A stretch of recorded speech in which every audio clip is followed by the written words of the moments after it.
Oui, effectivement, une petite particularité, que je suis un peu un travailleur de l'ombre en fait, si on peut dire, je vous expliquerai pourquoi.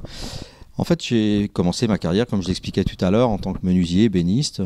Je suis parti à Paris où j'ai fait du décor de théâtre, cinéma et muséographique.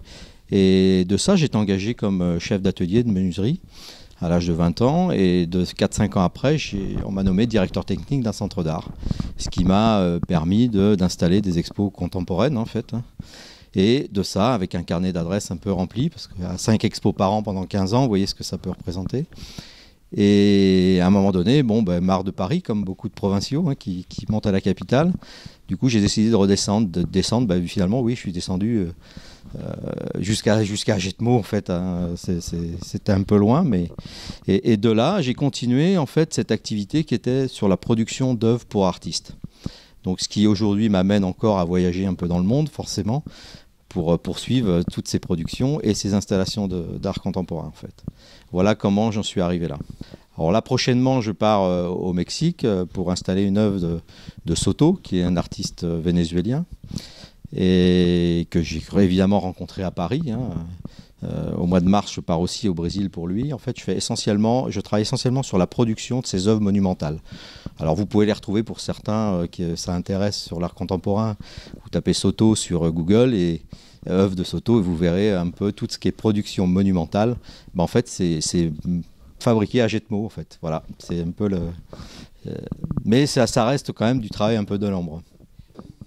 Il y a eu effectivement, il y a eu du Guggenheim, il y a du Centre Pompidou à Paris. Alors évidemment, ça concerne que les gros musées parce que ce sont que des artistes importants. Euh, j'ai fait quasiment le tour du monde, voire 2 fois sur différents pays.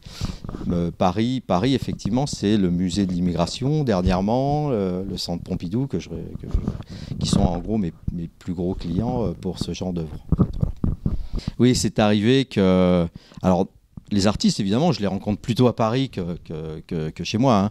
Donc, pendant la réalisation, bah, effectivement, ils viennent dans nos ateliers pour voir l'état et l'avancement des choses. J'avais une petite anecdote, c'est quand une fois j'ai fait venir des gens, j'avais un gros projet sur Houston au Texas, comme vous savez là-bas tout est surdimensionné, et je suis allé les chercher à l'aéroport de Pau.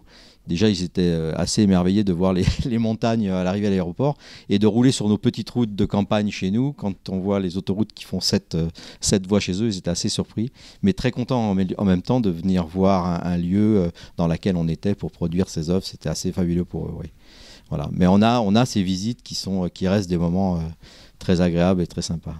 C'était la direction du musée du Fine Art de Houston. Et toujours pour Soto, en fait, qui est un de mes plus gros clients en fait, en art contemporain. Voilà. Alors, il y a cette touche peut-être certainement artistique, mais je tiens juste à dire quand même que je ne suis pas un artiste, je suis producteur d'œuvres pour artistes. Moi, je ne suis qu'un artisan, en fait. Voilà, je conclurai juste avec ça. Je suis vraiment un artisan, c'est tout.